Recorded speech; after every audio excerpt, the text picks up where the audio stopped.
The star did not explode into existence. It didn't scream across sensors or tear gravity apart. It simply turned on.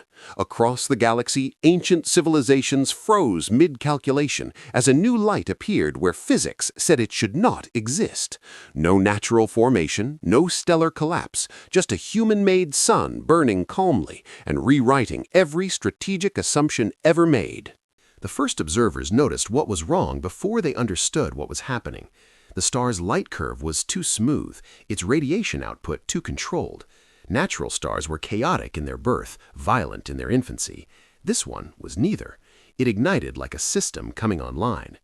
Deep within the Varel Ascendancy's stellar observatory, automated instruments recalibrated themselves repeatedly, unable to reconcile the readings.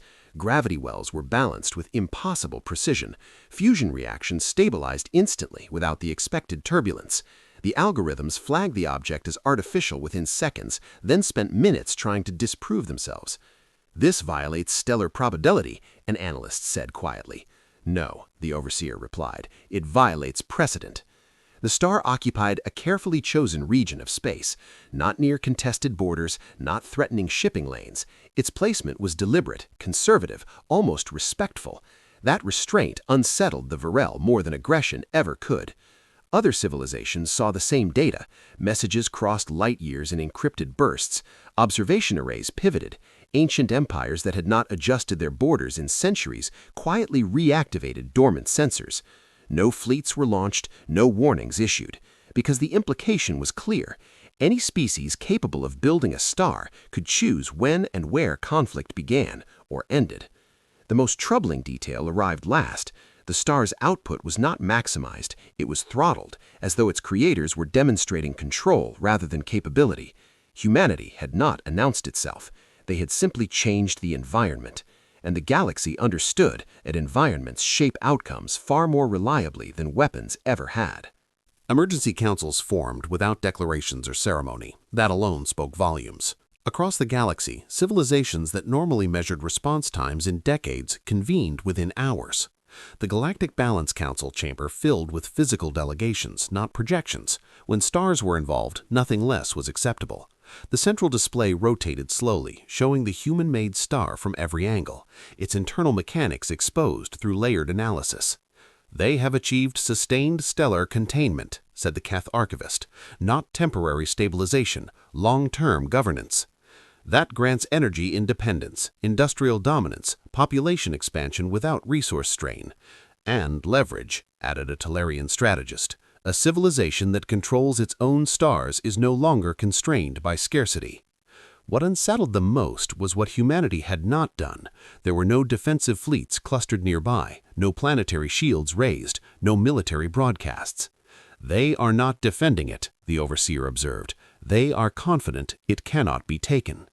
The council examined human history in accelerated review, resource crises, environmental collapses, technological bottlenecks. Every time, humans had responded not with conquest, but with engineering. "They don't escalate," said the archivist slowly. "They outgrow the problem." The room fell silent as the implications settled. This was not an arms race. It was a paradigm shift. The council adjourned without issuing a directive. For the first time in recorded galactic history, the balance had changed without violence, and no one knew how to push back against progress that had already become infrastructure. The station orbiting the artificial star was silent except for data. No banners, no speeches, just engineers and scientists monitoring systems they had spent decades designing. Dr. Ilara Vance stood at the observation window, arms folded, eyes fixed on the star's surface. The fusion layers shifted exactly as predicted, no variance, no instability. "External sensors report full galactic observation," an analyst said. "Expected," Vance replied. "Continue baseline operations."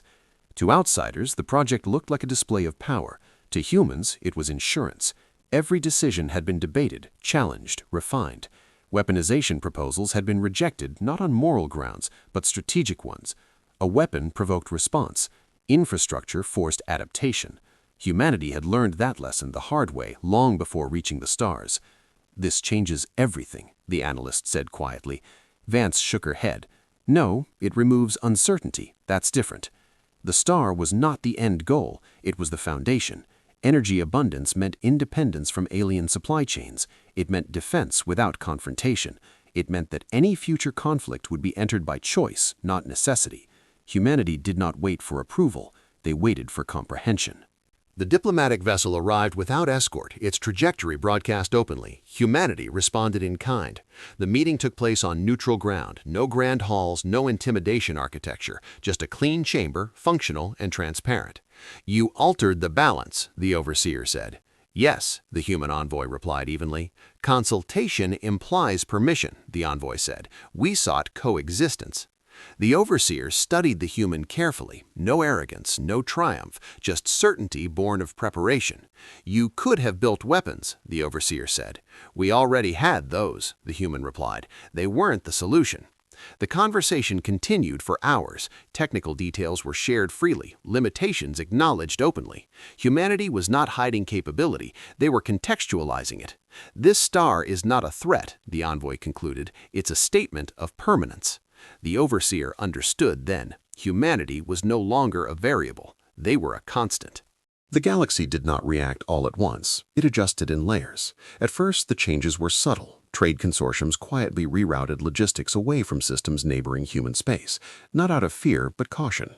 Insurance algorithms recalculated risk models, assigning new coefficients to proximity near the artificial star. Those coefficients propagated through economic networks faster than any military alert ever could. Then the strategic planners noticed the deeper issue. Humanity no longer depended on shared infrastructure. Energy scarcity had been the galaxy's invisible governor for millennia. It dictated fleet size, industrial growth, even population ceilings. Every empire expanded until supply chains strained, then stabilized or collapsed. Humanity had severed that constraint with surgical precision. "They don't need us," a Talarian economic strategist admitted during a closed session. And worse, they won't. That realization unsettled empires more than hostility ever had. A rival could be negotiated with, threatened, contained. A self-sufficient civilization operated outside leverage. Military analysts ran simulations. In every scenario, human fleets appeared late, entered selectively, and withdrew without losses. Not because they were stronger, but because they never overextended. Their star-backed infrastructure allowed patience. Time, it turned out, was the most decisive resource of all. Across several borders, long-standing conflicts cooled unexpectedly. No one wanted instability near a civilization that could afford to wait out entire wars. The Balance Council reconvened weeks later. This time, the tone had changed.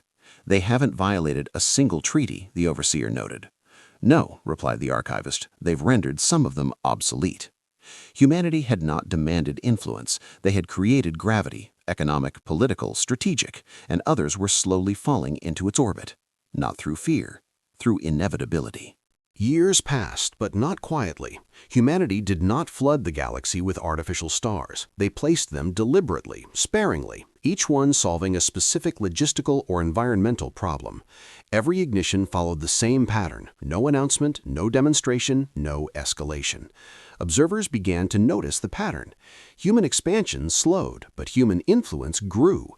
Colonies no longer raced to exploit systems, they stabilized them. Terraforming timelines shortened. Environmental collapse became rare. Human settlements stopped behaving like outposts and started behaving like anchors.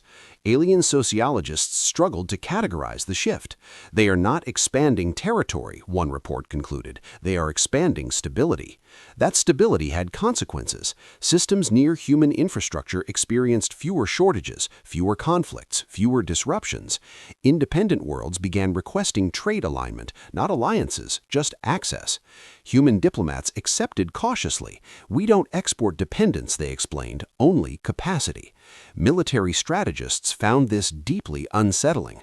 A civilization that did not require protection could not be coerced. A civilization that offered stability without control could not easily be opposed without appearing irrational. Fleet commanders noticed something else. Humans never postured. Their ships arrived exactly when needed, departed exactly when objectives were met, and never lingered. Humanity had become predictable. Predictability bred trust. Trust bred integration. By the time the Balance Council realized what was happening, humanity had embedded itself into the galaxy's logistical backbone, not as rulers, but as engineers. Removing them would mean dismantling systems that now supported billions, and no empire was willing to destabilize the galaxy just to test whether humans would retaliate. The moment the galaxy understood the truth did not come during a war council or diplomatic summit. It came during a crisis.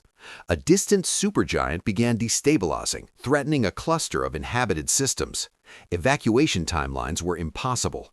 No fleet could move populations fast enough.